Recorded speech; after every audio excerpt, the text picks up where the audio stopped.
قال الله تبارك وتعالى في شان حبيبه إن الله وملائكته يصلون على النبي يا أيها الذين آمنوا صلوا عليه وسلموا تسليما. درود شریف. اللهم صل على محمد كما تحب وترضى له. اللهم صل على محمد وأنزله المقعد المقرب عندك يوم القيامة. جزا الله عنا محمدا صلى الله عليه وآله وسلم ما هو أهله. رب اشرح لي صدري ويسر لي أمري واحلل عقدة من لساني يفقه قولي. سامعین محترم، دور حاضر میں مسلمانوں کے موجودہ حالات کے متعلق کچھ گزارشات پیش کریں گے. مومن مسلمان تمام انسانوں میں اللہ تعالیٰ نے مومن مسلمان کو ایک امتیازی شان دی ہوئی ہے، اور انسانوں میں سے مسلمان ہونا یہ اللہ تعالیٰ کی طرف سے ایک عظیم الشان نعمت ہے اور ایک عظیم الشان تمغہ ہے. اب مومن مسلمان کی شان ایسی ہونی چاہیے کہ وہ اللہ تعالیٰ کی عبادت اور اللہ تعالیٰ کی توحید اور حضور علیہ السلام کے سنت طریقوں کے مطابق اپنی زندگی گزارے. لیکن اس کے برعکس ہم مومن مسلمانوں نے اللہ تعالیٰ کے احکامات کو چھوڑ دیا ہے، حضور علیہ السلام کے سنت طریقوں کو چھوڑ دیا ہے، اور اسی وجہ سے، اسی بنیاد پر کہ جب ہم نے اللہ اور اس کے رسول کو چھوڑ دیا ہے، اور اللہ اور اس کے رسول کو صرف چھوڑنا نہیں ہے بلکہ ہم اس کی نافرمانی پر بھی اتر آئے ہیں، اور ایسے ایسے گناہوں میں، بدکاریوں اور بدعمالیوں میں لگ گئے ہیں کہ جس کی سزا اور جس کی پاداش اور جس کا صلہ ہمیں مل رہا ہے تو وہ سب کو نظر آ رہا ہے کہ آج پوری دنیا میں اگر مومن مسلمانوں کو دیکھو اور خصوصاً ہمارے اس ملک میں دیکھو تو ایک ایسا نفسا نفسی کا عالم بنا ہوا ہے کہ جس کی کوئی انتہا نہیں ہے. یہ جتنی بھی اللہ تعالیٰ کی طرف سے بلائیں آتی ہیں، مصیبتیں آتی ہیں، پریشانیاں آتی ہیں، قحط آتا ہے، بارش اپنے وقت پر نہیں آتی ہے، اور اسی طرح دوسرے جو حوادث اور مشکلات پیدا ہوتے ہیں، تو ان تمام چیزوں کی اور ان تمام باتوں کی جڑ یہی ہے کہ آج کا مومن مسلمان اللہ تعالیٰ کا نافرمان ہو گیا ہے، اللہ تعالیٰ کی نافرمانی پر اتر آیا ہے، قرآن اور حدیث دین اسلام کو چھوڑ دیا ہے. بلکہ صرف چھوڑا نہیں ہے، آج کے مومن مسلمان دین اور اسلام کے ساتھ مقابلے پر اتر آئے ہیں، مقابلہ کر رہے ہیں، قرآن اور حدیث کو چھوڑ کر اپنے عقل کے بلبوتے پر مقابلے پر اتر آئے ہیں. اور اسی طرح دین اور دینداری کی طرف توجہ دلانے کے بجائے جو لوگ توجہ دلاتے ہیں اور جو لوگ دین اور دینداری کی طرف بلاتے ہیں تو ان کو احمق اور بیوقوف کہا جاتا ہے. مکمل طور پر شیطان کی تابعداری شروع ہو گئی ہے، مکمل طور پر، اور نفسانی خواہشات کی تابعداری شروع ہو گئی ہے کہ ہم میں سے ہر ایک مومن مسلمان اپنے ہوائے نفس جو اس کا جی چاہتا ہے تو وہ کرتا ہے، اپنے نفسانی خواہشات کے تابعدار ہو گئے ہم، اور گناہوں میں آگے بڑھتے بڑھتے اللہ اور اس کے رسول کی نافرمانیاں کرتے جاتے ہیں. اسی وجہ سے جو آج ہماری ایسی حالت بنی ہوئی ہے اور ہم پریشانیوں میں پھنسے ہوئے ہیں، مصیبتوں میں پھنسے ہوئے ہیں اور خانہ جنگی میں پھنسے ہوئے ہیں، چاہے وہ شخصی مصیبتیں ہیں، انفرادی مصیبتیں ہیں، یا اجتماعی مصیبتیں ہیں، یا گھریلو مصیبتیں ہیں، یا معاشرتی مصیبتیں ہیں، پریشانیاں ہیں، تو ان تمام کی جڑ اور تمام کی وجہ وہ اللہ تعالیٰ کی نافرمانی ہے۔ پھر جب ہم اللہ تعالیٰ کی نافرمانی کر رہے ہیں تو ہم اپنی پریشانیاں اور شکایتیں اور اسی طرح مصیبت اور بلاؤں اور قحط کی شکایت کا کیا منہ دیکھنا ہے؟ پھر ہم کیوں ایک دوسرے کو شکایتیں کرتے ہیں کہ یہ مصیبت آ گئی ہے، یہ تکلیف آ گئی ہے، یہ پریشانی بڑھ گئی ہے، اسی طرح ہمارے یہ حالات بن گئے ہیں، ہمارے ملک کے یہ حالات بن گئے ہیں، ہمارے حکمرانوں کے یہ حالات بن گئے ہیں، ہم مسلمان دن بدن مصیبت کی طرف بڑھ رہے ہیں، پریشانیوں کی طرف آگے ہو رہے ہیں، اور اللہ تعالیٰ کی طرف سے قسم قسم بیماری آ رہے ہیں، تو یہ شکایت پھر ہمیں کرنے کی ضرورت ہی نہیں ہے، اس لیے کہ ان تمام چیزوں کے اللہ تعالیٰ کی طرف سے نازل کرنے کے جو اسباب ہیں وہ ہم نے اپنائے ہوئے ہیں، اور بنی اسرائیل کی طرح پھر جو اللہ تعالیٰ کی طرف سے مصیبتیں آتی ہیں تو ہم ایک دوسرے پر تھوپتے ہیں، حالانکہ ہم یہ نہیں دیکھتے ہیں اس خالق کائنات سے ہماری نظریں ہٹ گئی ہیں، ہماری عقل پر ایسا پردہ آ گیا ہے کہ ہم مادی دنیا کو تو دیکھتے ہیں، ظاہری حالات اور ظاہری دنیا کو دیکھتے ہیں کہ یہ مصیبت اس وجہ سے ہے، یہ پریشانی اس کی وجہ سے ہے، لیکن یہ نہیں دیکھتے ہیں کہ وہ مالک الملوک، وہ خالق ہے، وہ مالک ہے، وہ قہار اور جبار بادشاہ ہے، یہ مصیبتیں اس کی طرف سے ہیں، یہ بلائیں اس کی طرف سے ہیں، اور ان بلاؤں اور مصیبتوں کا سبب وہ ہمارے اپنے اعمال ہیں، وہ ہمارے اپنے گناہ ہیں۔ اللہ تعالیٰ فرماتے ہیں ظہر الفساد فی البر والبحر، کہ فساد، قحط، پریشانیاں، حوادث، مصیبتیں، بارش کا اپنے وقت پر نہ آنا، یہ تمام حالات اور پریشانیاں ظہر الفساد، فساد پھیل گیا ہے، فی البر والبحر، خشکی میں بھی اور ترے میں بھی، بما کسبت ایدی الناس، لوگوں کے اپنے ہاتھوں کی کمائی کی وجہ سے، یعنی لوگوں کے اعمال بد کی وجہ سے، لوگوں کی برائیوں کی وجہ سے، لوگوں کے گناہوں کی وجہ سے، لیذیقہم بعض الذی عملوا لعلہم یرجعون، تاکہ چکائے ان کو اللہ تعالیٰ ان کے بعض اعمال کا مزہ، بعض اعمال پر اللہ تعالیٰ سزا دے رہے ہیں، ورنہ اگر سارے اعمال پر اللہ تعالیٰ دنیا میں سزا دینے لگ جائیں تو کوئی بھی انسان نہیں رہ گیا۔ آگے آیات میں اللہ تعالیٰ فرماتے ہیں وَمَا أَصَابَكُم مِّن مُّصِيبَةٍ،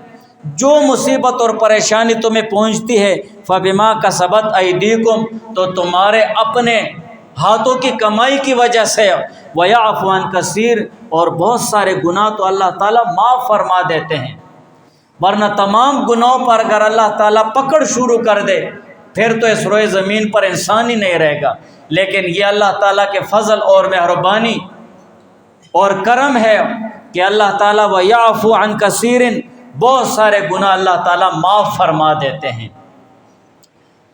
تو اللہ تعالیٰ فرماتے ہیں لِيُذِيقَهُمْ بَعْضَ الَّذِي عَمِلُوا، تاکہ اللہ تعالیٰ ان کو چھکائے ان کے بعض اعمال کی سزا کا مزہ، لَعَلَّهُمْ يَرْجِعُونَ، تاکہ یہ اپنی ان برائیوں سے اور اپنے ان برے اعمال سے واپس لوٹ رہے ہیں اللہ تعالیٰ کی طرف۔ تو آج جو ہمارے اوپر یہ مصیبتیں ہیں اور یہ حوادث ہیں اور یہ پریشانیاں ہیں، تو ان تمام کے اسباب اور ان تمام چیزوں کا سبب وہ مومن مسلمان کے گناہ ہیں، اعمال بد ہیں۔ اور اسی طرح ان آیات کی تفسیر میں اگرچہ بعض اوقات مصیبتیں اور پریشانیوں کے اسباب کچھ دوسرے بھی ہوتے ہیں جن کی وجہ سے انبیاء علیہ الصلوۃ والسلام اور معصوم بچے بھی اس میں مبتلا ہو جاتے ہیں، لیکن یہاں پر ان کی تفصیل کرنے کی ضرورت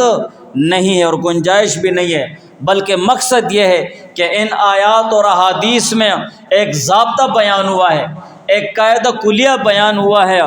کہ ان حوادث اور آفات اور ان پریشانیوں کا ایک خاص سبب بیان کیا گیا ہے، ایک خاص وجہ بیان کی گئی ہے، اور وہ خاص وجہ اعمال بد ہیں، گناہ ہیں، اللہ اور اس کے رسول کی نافرمانی ہے۔ اور فساد سے مراد ظہر الفساد فی البحر کہ زمین اور اسی طرح تری میں فساد پھیل گیا ہے، تو فساد سے مراد وہ قحط ہے، وبائی امراض ہیں، آگ لگنا ہے، اور اسی طرح پانی میں ڈوبنے کے اکثر واقعات ہیں، اور ہر چیز سے برکت کا مٹ جانا ہے، نفع بخش چیزوں کا فائدہ دینا وہ ختم ہو جائے بلکہ نقصان دینا شروع کر دیں، اور اسی طرح قتل و غارت شروع ہو جائے، خانہ جنگیں شروع ہو جائے، یہ ساری چیزیں فساد میں داخل ہیں۔ تو ان مصائب اور حوادث کا جو بنیادی سبب ہے تو وہ اعمال بد ہیں، وہ گناہ ہیں، وہ اللہ تعالیٰ کی نافرمانیاں ہیں، اور یہ اتنا مضبوط سبب ہے کہ اس سبب اور اس وجہ کے زہریلے اثرات سے جو نیک اور خدا پرست لوگ ہیں وہ بھی نہیں بچ سکتے ہیں، اس لیے کہ حضور پاک صلی اللہ علیہ وسلم نے فرمایا کہ اس امت کے آخر زمانے میں خسف ہو گیا، یعنی زمین میں لوگ دھنستے جائیں گے، مکان دھنستے جائیں گے، اور مسخ ہو گیا کہ آدمی کتے اور بندر اور خنزیر وغیرہ صورتوں میں ہو جائیں گے، اور قذف ہو گیا یعنی آسمان سے پتھر برسنے لگیں گے۔ کسی نے عرض کیا یا رسول اللہ، ہم اس حالت میں بھی ہلاک ہو سکتے ہیں کہ جب ہم میں نیک اور صلحاء لوگ ہوں گے؟ تو حضور علیہ السلام نے فرمایا ہاں، جب خباثت کی کثرت ہو جائے، جب خباثت کی کثرت ہو جائے گی تو نیک لوگ ہونے کے باوجود بھی اللہ تعالیٰ کی طرف سے خسف بھی ہو گیا، اور اسی طرح قذف بھی ہو گیا، اور اسی طرح دوسرے جو حوادث ہیں تو وہ بھی اللہ تعالیٰ کی طرف سے نازل ہوں گے۔ اور خباثت کے متعلق محدثین فرماتے ہیں کہ یہ فسق و فجور ہے، تمام گناہ اس سے مراد ہیں، زنا اور بدکاری بھی اس سے مراد ہے، زنا سے پیدا ہونے والے اولاد بھی اس سے مراد ہے، یہ خباثت ہے۔ جس معاشرے میں یہ خباثت شروع ہو جائے گی، اگر اس میں زمانے کے غوث اور کتب اور ولی بھی ہوں گے تب بھی اس معاشرے میں ان لوگوں میں آخر زمانے میں یہ چیزیں ہوں گی کہ خسف ہوگا، زمین میں لوگ دھنستے جائیں گے۔ آئے دن ہم سن رہے ہیں کہ فلاں جگہ پر زمین وہ دھنس گئی ہے، کتنے واقعات ایسے آتے ہیں، مسخ ہو گیا، لوگوں کے چہرے وہ کتوں اور خنزیروں کی طرح بدل جائیں گے، اور قذف بھی ہوگا، آسمان سے پتھر بھی برسیں گے، اور نیک اور صلحاء لوگوں کا معاشرے میں ہونے کے باوجود اللہ تعالیٰ کی طرف سے عذاب آنے کا یہ جو مضمون ہے یہ متعدد روایات میں آیا ہے۔ ایک حدیث میں ہے حضور علیہ السلام نے فرمایا کہ امر بالمعروف اور نہی عن المنکر کرتے رہو، نیکیوں کی طرف لوگوں کو بلاتے رہو، برائیوں سے لوگوں کو منع کرتے رہو، ورنہ اللہ تعالیٰ تم پر اپنا عذاب مسلط فرما دیں گے۔ دوسری حدیث میں ہے کہ دعا بھی قبول نہیں ہوگی، تمہارے نیک اور خدا پرست لوگ دعائیں مانگتے رہیں گے وہ بھی قبول نہیں ہوں گی۔ تو یہ جو سبب ہے آج جو ہمارے حالات بنے ہوئے ہیں، اور یہ اللہ تعالیٰ کی طرف سے مصیبتیں آتی ہیں، مصائب اور پریشانیاں آتی ہیں، تکلیفیں آتی ہیں، تو اس کا سب سے بنیادی سبب وہ انسان کے اعمال بد ہیں، گناہ ہیں، اللہ اور اللہ کے رسول کی نافرمانی ہیں، اور یہ اتنا مضبوط سبب اور اتنی قوی وجہ ہے کہ جس کے اثرات سے نیک لوگ بھی نہیں بچ سکتے ہیں۔ اب ہم خود سوچیں، اپنے گریبان میں نظر ڈالیں اور سوچیں اور دیکھیں کہ ہمارے معاشرے میں کتنی خرابیاں ہیں، کتنے نقصانات ہیں، اور کتنے گناہ ہمارے اس معاشرے میں ہو رہے ہیں۔ گناہ ہونا تو درکنار، بلکہ گناہ کو قابل فخر سمجھا جا رہا ہے۔ اللہ تعالیٰ کی نافرمانی اور حضور علیہ السلام کے سنت طریقوں کو چھوڑ کر اور توڑ مروڑ کر اس کو قابل فخر سمجھا جا رہا ہے، اور ہر بد دینی کو ترقی کا راستہ سمجھا جا رہا ہے۔ جو بد دینی ہوتی ہے تو ہم کہتے ہیں یہ ترقی کا راستہ ہے، ہم اس پر ترقی کر سکتے ہیں۔ اور جو شخص صبح سے دوپہر، دوپہر سے شام تک کفریات بکتا رہتا ہے تو ہم اس کو روشن خیال کہتے ہیں۔ یہ روشن خیال ہے، حالانکہ وہ سارا دن رات کفر بکتا رہتا ہے۔ ایسے حالات میں سابقہ آیات اور احادیث کی روشنی میں ہم پر کتنے عذاب مسلط ہونے چاہیے، کتنے عذاب مسلط ہونے چاہیے۔ حضور پاک صلی اللہ علیہ وسلم نے ارشاد فرمایا کہ جب بیت المال کا مال ذاتی دولت بن جائے اور اسی طرح امانت کو مال غنیمت سمجھا جائے اور زکوٰۃ کو تاوان سمجھا جائے اور علم کو دین کے لیے نہ سیکھا جائے بلکہ دنیاوی اغراض کے لیے سیکھا جائے، بیوی کی اطاعت کی جائے، تابعداری کی جائے اور ماں کی نافرمانی اور یاروں اور دوستوں سے قربت ہو،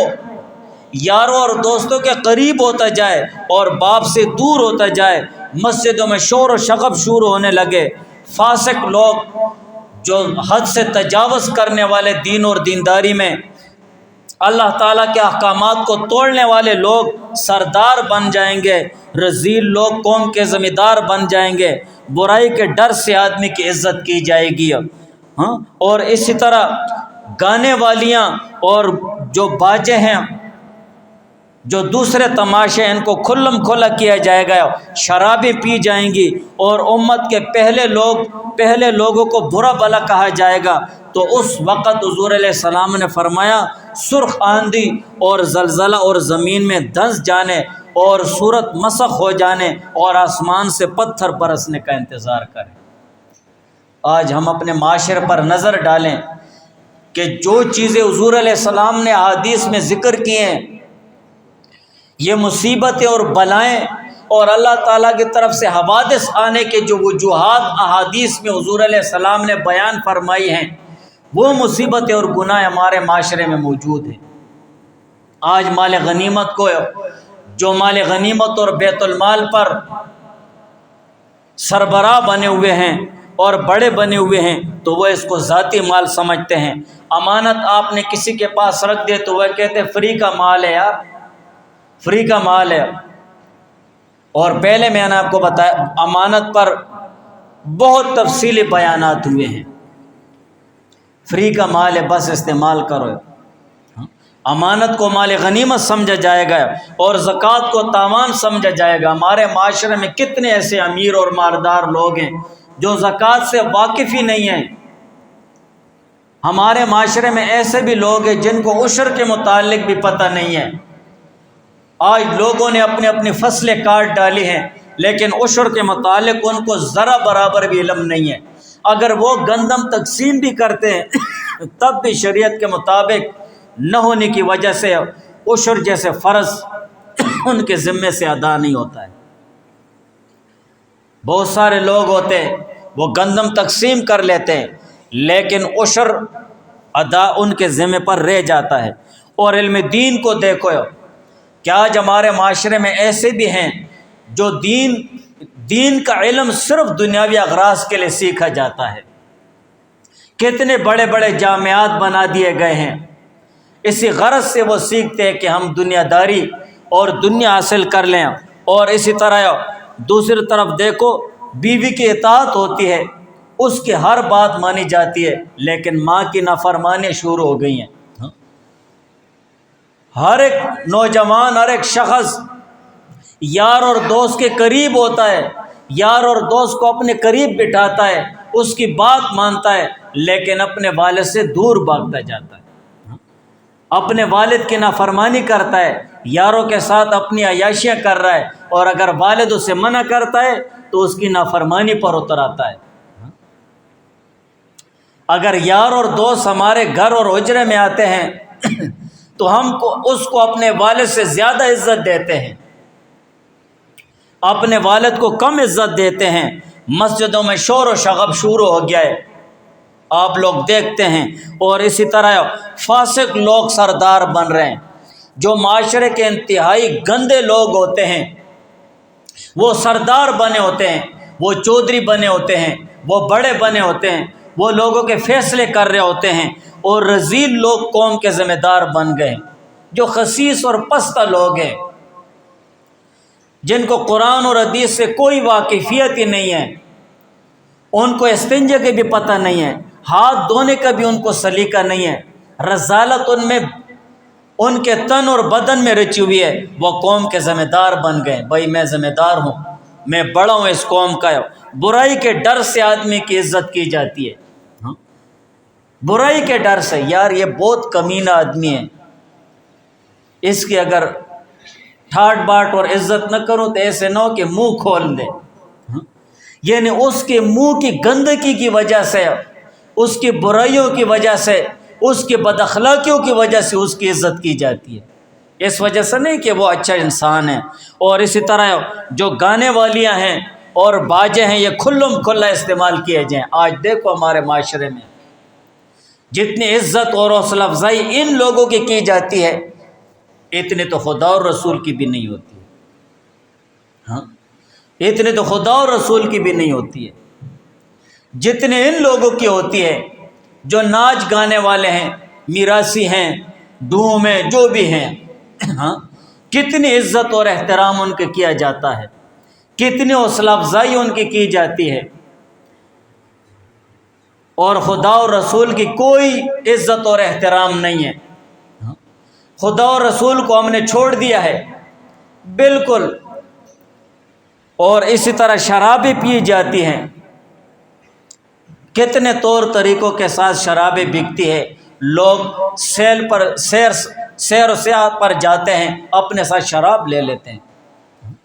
وہاں پر شراب پیتے ہیں، مستیاں کرتے ہیں۔ اور اسی طرح ہمارے معاشرے میں ایسے بھی لوگ ہیں جو پہلے لوگوں کو برا بھلا کہتے ہیں، صحابہ کو برا کہتے ہیں، تابعین کو برا کہتے ہیں، تبع تابعین کو برا کہتے ہیں، ہم میں سے بھی ایسے جو اپنے بڑوں کو بھی برا کہتے ہیں، ہمارے بڑوں نے ہمارے لیے کیا کیا ہے، ویسے وقت برباد کیا انہوں نے۔ تو پھر جتنے بھی عذاب آنے چاہیے اللہ تعالیٰ کی طرف سے، جتنا بھی قہر اور غضب آنا چاہیے، جب ہمارے معاشرے میں ایسے گناہ موجود ہیں اور ایسی نافرمانیاں موجود ہیں، تو جتنے بھی اللہ تعالیٰ کی طرف سے عذاب اور مصائب اور حوادث آ جائیں تو وہ کم ہیں، وہ کم ہیں، یہ ہمارے اپنے ہاتھوں کی لگائی ہوئی آگ ہے۔ اسی طرح حضرت ابن عمر رضی اللہ تعالیٰ عنہ فرماتے ہیں کہ حضور علیہ السلام ایک مرتبہ خصوصیت کے ساتھ متوجہ ہوئے اور ارشاد فرمایا، اے مہاجرین صحابہ، مہاجرین کی جماعت، 5 چیزیں ہیں ایسی ہیں کہ جب تم ان میں مبتلا ہو جاؤ گے، اور خدا نہ کرے کہ تم ان میں مبتلا ہو جاؤ، اگر مبتلا ہو جاؤ گے تو پھر یہ عذاب بھی آئیں گے۔ ایک چیز یہ ہے کہ جس قوم میں فاحشہ، زنا اور بدکاری اور لواطت جیسی چیزیں کھلم کھلا ہونے لگیں، اس میں طاعون اور ایسی نئی نئی بیماریاں ہوں گی جو پہلے کبھی نہ سنی ہوں گی۔ کرونا کو کس نے سنا تھا کہ کرونا بھی ایک بلا ہے؟ نئی نئی بیماریاں ہوں گی جس کی کوئی سمجھ نہیں آئے گی، اور جو جماعت ناپ تول میں کمی کرے گی تو قحط اور مشقت اور بادشاہ کے ظلم میں مبتلا ہوں گی۔ آج دیکھو ہمارے معاشرے میں کتنا ناپ تول میں کمی۔ ناپ تول صرف وہ نہیں ہے، امانت پہ اس پر میں نے ذکر کیا تھا، ناپ تول صرف اس میں نہیں ہے کہ جو آپ اس پر میزان پر اور کنڈے پر وزن کرتے ہیں، ہر ایک چیز میں ناپ تول ہے۔ لکل شیء تطفیف، ہر ایک چیز میں کمی بیشی ہے، نماز، روزہ، حج، زکوٰۃ، دنیاوی معاملات میں تیری ڈیوٹی ہے، تیرا وقت ہے،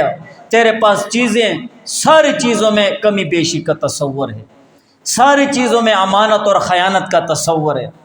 ساری چیزیں اس میں آ جاتی ہیں۔ تو جب ایسی چیز لوگوں میں زیادہ ہو جائے گی تو قحط اور مشقت میں اور بادشاہ کے ظلم میں مبتلا ہوں گے، اور جو لوگ زکوٰۃ روکیں گے ان سے بارش بھی روک لی جائے گی، اگر جانور نہ ہو تو ذرا بھی بارش نہ ہو۔ اگر یہ بے زبان جانور نہ ہو تو ذرا بھی بارش نہ برسائی جائے، اور جو لوگ اللہ اور اس کے رسول کے عہد کو توڑیں گے وہ دشمن ان پر مسلط کر دیے جائیں گے۔ آج ہم سب نے اللہ اور اللہ کے رسول کے عہد کو توڑا ہوا ہے۔ اللہ تعالیٰ کے ساتھ عہد ہے نا، لا الہ الا اللہ محمد الرسول اللہ، تمام دین کا اللہ تعالیٰ کے ساتھ تو نے عہد کر لیا ہے کہ میں اسے اپنی زندگی میں لاؤں گا۔ ہم قدم بقدم، لمحہ بلمحہ، سیکنڈ بہ سیکنڈ اللہ تعالیٰ کے عہد اور حضور علیہ السلام کے عہد کو توڑتے جاتے ہیں، تو لازمی بات ہے پھر دشمن تو مسلط ہی ہوں گے، اور جو لوگ ناحق احکام جاری کریں گے وہ خانہ جنگی میں مبتلا ہو جائیں گے۔ ناحق احکام جاری کریں گے، قرآن اور حدیث کے مطابق وہ احکامات نہیں ہوں گے، اپنی طرف سے حکم جاری کریں گے، جیسے آج کل کے بدماش جاری کرتے ہیں۔ بدماش، وہ ہماری طرف بدماش ہے نا، وہ کوئی ان کو صلح کے لیے لے گئے کہ جی ہماری صلح کرو، وہاں پر گئے، ان سے کہا کہ ان کے ساتھ صلح کرو، مشینے والے کھڑے تھے سارے بدماش، ان کے ساتھ صلح، ٹھیک ہے جی ابھی صلح کرتے ہیں۔ جب صلح ہو جاتی ہے پھر دونوں سے کہتے ہیں لاکھ تو نکال، لاکھ تو نکال، وہ ایک دوسرے کو دیکھنے لگ جاتے ہیں، کس چیز کی جی؟ میں تو سے صلح فری دیج کرائی، یہ میرے نال جڑے کتے پھیر دینے کی کھا سنو، کڑو پیسے، وہ مجبوراً پیسے دے دینا، صلح ہوئی یا نہ ہوئی، پیسے لے کے چلے گئے، ناحق فیصلے ہوں گے۔ قرآن اور حدیث سے ہٹ کر تو وہ خانہ جنگی میں مبتلا ہوں گے۔ آج ہمارے معاشرے میں دیکھو، ان احادیث کا بیان کرنے کا مقصد یہ ہے کہ ہمارے معاشرے میں جو ہم پر اللہ تعالیٰ کی طرف سے عذاب اور طرح طرح کی مصیبتیں اور پریشانیاں آ رہی ہیں اور طرح طرح کے حوادثات آ رہے ہیں، تو وہ ہمارے اپنے اعمال بد کی وجہ سے ہیں۔ یہ ساری چیزیں حضور علیہ السلام نے اپنے احادیث میں ذکر فرمائی ہیں۔ ہم غفلت میں پڑے ہوئے ہیں مسلمان، ہم مسلمان اللہ تعالیٰ کی طرف سے آئی ہوئی مصیبتیں ایک دوسرے پر تھوپتے ہیں، یہ اس کی وجہ سے، یہ اس کی وجہ سے، یہ کسی کی وجہ سے بھی نہیں ہے۔ ہر ایک مومن مسلمان اپنے گریبان میں دیکھے اور اپنے اوپر نظر ڈالے اور پھر یہ کہے کہ یہ میری وجہ سے ہے، یہ میرے اعمال کی وجہ سے ہے، یہ میرے اعمال بد کی وجہ سے ہے۔ اور ہماری نظر خالق کائنات، اس عرش کے مالک سے اور مالک الملوک، بادشاہوں کے بادشاہ سے ہماری نظریں ہٹ چکی ہیں، ہماری نظر مخلوق پر لگی ہوئی ہیں، دنیا اور دنیا داری پر لگی ہوئی ہیں۔ ہم ہر ایک چیز کو دنیا داری کے ساتھ تولتے ہیں، ہم نے خالق اور مالک کو چھوڑ دیا ہے، لوگوں کے پیچھے لگے ہوئے ہیں، ایک دوسرے کے پیچھے لگے ہوئے ہیں، یہ اس کی وجہ سے، یہ اس کی وجہ سے، یہ تیری وجہ سے، یہ اس کی وجہ سے ہے۔ لیکن یہ نہیں دیکھتے ہیں کہ یہ تمام مصیبت اور پریشانیاں، یہ حوادث، یہ مشکلات، یہ اللہ تعالیٰ کی طرف سے ہیں، اور کس وجہ سے؟ ہمارے اعمال بد کی وجہ سے۔ علماء فرماتے ہیں کہ جو شخص گناہ کرتا ہے وہ ساری دنیا کے انسانوں اور چوپایوں اور چرند اور پرند پر ظلم کرتا ہے، کیونکہ اس کے گناہ کی وجہ سے جو وبائی امراض آئیں گے، مصیبتیں آئیں گے، قحط اور بلائیں گی، دوسری مصیبتیں آئیں گے، تو سب جاندار اس سے متاثر ہوتے ہیں۔ میں گناہ کرتا ہوں، اس گناہ کی وجہ سے اللہ تعالیٰ کی طرف سے جو مصیبت آتی ہے تو سب اس سے متاثر ہوتے ہیں، سارے جاندار اس سے متاثر ہوتے ہیں۔ اس لیے تو قیامت کے دن یہ تمام جاندار قیامت کے دن اس گناہگار انسان کے خلاف دعوت دائر کریں گے، یا اللہ اس کی وجہ سے ہم مصیبت میں پھنسے، اس کو پکڑو، یا اللہ اس کے گناہوں کی وجہ سے تیری طرف سے یہ مصیبتیں ہم پر آئی تھی، اس کے اعمال بد کی وجہ سے، اس کے زنا کی وجہ سے، اس کی بدکاریوں کی وجہ سے، اس کی غیبت کی وجہ سے، اس کے مسلمانوں کی ابروریزی کی وجہ، سارے گناہ ہیں،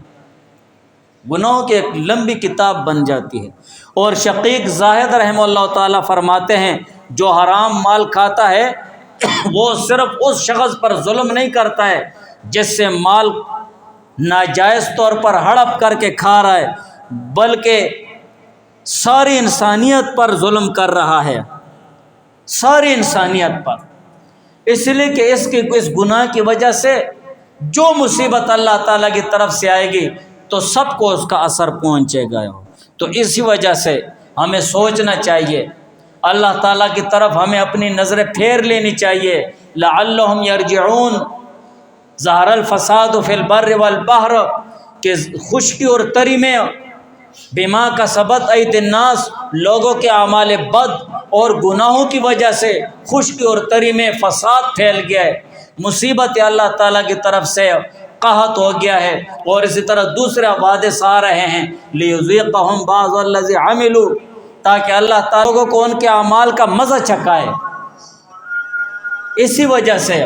لعلہم یرجعون، تاکہ یہ اپنے گناہوں سے لوٹ آئیں۔ ہمیں چاہیے کہ ہم اپنے اعمال بد سے لوٹ پڑیں۔ ایک دوسروں پر گناہ تھوپنا، ایک دوسروں کو ان مصیبتوں اور ان حوادث کا وجہ ٹھہرانا، یہ ہماری غلط فہمی ہے، یہ غلط در غلط ہے۔ بلکہ تنہائی میں بیٹھ کر یہ کہو کہ جو گناہ میں کر رہا ہوں، یا اللہ ان گناہوں کی وجہ سے تیری طرف سے یہ مصیبتیں آ رہی ہیں، جس کی وجہ سے تمام انسانیت میری وجہ سے عذاب میں مبتلا ہے۔ ہر ایک آدمی اپنے حال پر روئے، یہ نہ کہے کہ فلاں کی وجہ سے اور فلاں کی وجہ سے، یہ غلط در غلط ہے، یہ ہماری غلط فہمی ہے۔ اور اسی طرح حضرت عبداللہ ابن عباس رضی اللہ تعالیٰ عنہ سے روایت ہے کہ رسول اللہ صلی اللہ علیہ وسلم نے فرمایا، خمسن بخمسن، یعنی 5 گناہوں کی سزا 5 چیزیں ہیں۔ ایک، وہ جو شخص عہد شکنی کرتا ہے، اللہ تعالیٰ اس پر اس کے دشمن کو مسلط اور غالب کر دیتا ہے۔ دوسری چیز، جو قوم اللہ تعالیٰ کے قانون کو چھوڑ کر دوسرے قوانین پر فیصلے کرتے ہیں، ان میں فقر و احتیاج عام ہو جاتا ہے، ان میں محتاجی ہو جاتی ہے۔ اور تیسرے نمبر پر جس قوم میں بے حیائی اور زنا عام ہو جائے، اس پر اللہ تعالیٰ طاعون اور دوسرے وبائی امراض مسلط فرما دیتے ہیں۔ جو لوگ ناپ تول میں کمی بیشی کرنے لگتے ہیں، اللہ تعالیٰ ان کو قحط میں مبتلا کر دیتا ہے۔ جو لوگ زکوٰۃ ادا نہیں کرتے تو اللہ تعالیٰ ان سے بارش کو روک دیتا ہے۔ اب خود ہم سوچیں، بارشیں وقت پر نہیں ہو رہی ہیں، کتنا بہت زیادہ وہ کیسے موسم بنا ہوا ہے، جو ہر ایک چیز جل اور سڑ رہی ہے، پانی زمین کی تہہ میں چلا گیا ہے، ایسے خشک سالی بن گئی ہے، اور فقر اور فاقہ اور قحط کی کئی صورتیں ہیں۔ قرآن اور احادیث میں جن لوگوں کا رزق ختم کر دینے کا آیا ہے، جن لوگوں کا رزق بند ہونے کا ذکر آیا ہے، تو رزق ختم اور بند ہونے کی کئی صورتیں ہو سکتی ہیں۔ ایک صورت یہ بھی ہو سکتی ہے کہ رزق بالکل ختم ہو جائے، انتہائی قحط سالی ہو جائے۔ دوسری صورت یہ بھی ہو سکتی ہے رزق وافر مقدار میں ہوگا، ہر ایک چیز وافر مقدار میں ہوگی، لیکن استعمال نہیں کر سکے گا۔ ایسی بیماری میں اللہ تعالیٰ نے مبتلا کیا ہوگا کہ نہ کھا سکے گا اور نہ استعمال کر سکے گا، تو یہ بھی رزق کا ختم ہونا ہے۔ یا اسی طرح اشیاء ضرورت ختم ہو جائیں گی یا بہت مہنگی ہو جائیں گی، ہر ایک چیز موجود ہوگی، لیکن یہ ہے کہ انتہائی مہنگی یہ مہنگائی بھی اللہ تعالیٰ کی طرف سے۔ انشاءاللہ اس پر ذکر کروں گا، یہ ہماری غلط فہمیاں ہیں، اس کی وجہ سے مہنگائی، اس کی وجہ سے مہنگائی اور ارزانی یہ اللہ تعالیٰ کی طرف سے ہیں۔ بہرحال اور فقر کا ذکر آیا ہے کہ یہ لوگ فقر اور فاقہ میں مبتلا ہو جائیں گے، تو حدیث میں جو فقر کا ذکر آیا ہے، تو فقر کا یہ مطلب نہیں کہ ایک آدمی کے پاس روپے نو، پیسے نو، درم نو، بنگلہ نو، گاڑی نو، بلکہ فقر کے اپنے اصلی معنی محتاجی۔ اب ہر ایک آدمی سوچے کہ اپنے کاروبار، اپنے ضروریات اور اپنی زندگی گزارنے میں جتنی بھی ضرورتیں ہیں، اور ان اپنی ضرورتوں کو پوری کرنے کے لیے جو شخص جتنا دوسرے کا محتاج ہوگا، اتنا ہی وہ فقیر ہے، اتنا ہی وہ بڑا فقیر ہے۔ اور ہماری فقر دن بہ دن بڑھ رہی ہے، اس کی اصل وجہ کیا ہے؟ اعمال بد ہیں، برائیوں کی وجہ سے، اللہ اور اس کے رسول کی نافرمانی کی وجہ سے۔ آج دیکھو، اگر ایک آدمی اسپتال چلا جائے تو اس کی ضرورت اور فقر کتنا محتاج ہو جاتا ہے، جی مجھے، جی مجھے، جی مجھے، جی مجھے، جی مجھے، کتنے منتیں ترلے 10 جگہ کرنی پڑتی ہیں۔ جو شخص اپنی ضرورت پوری کرنے میں دوسرے شخص کا جتنا زیادہ محتاج ہو گیا تو اتنا ہی وہ فقیر ہے۔ اب خود ہر ایک آدمی سوچے کہ وہ کتنا بہت بڑا فقیر ہے۔ یہ اصل معنی فقر کے۔ تو ان احادیث کے بیان کرنے کا مقصد اور مطلب یہ ہے کہ ہم اپنی نظریں، ہم اپنی پوری توجہ اللہ اور اللہ کے رسول کی طرف پھیر دیں، اور ہم اپنے گریبان میں سوچیں، اور جن گناہوں میں ہم مبتلا ہیں ہم ان سے توبہ کریں، صحیح معنوں میں توبہ کریں۔ اور اسی طرح دوسرے جو ہمارے مسلمان بھائی ہیں ان کو بھی ان گناہوں سے توبہ کرنے کی وہ ترغیب اور تبلیغ ہونی چاہیے، اور ایک دوسرے پر تھوپنا، ایک دوسرے کی غیبت کر کے اور ایک دوسرے کی آبروریزی کر کے اور اپنے اعمال بد کو بہت زیادہ نہیں بڑھانا چاہیے۔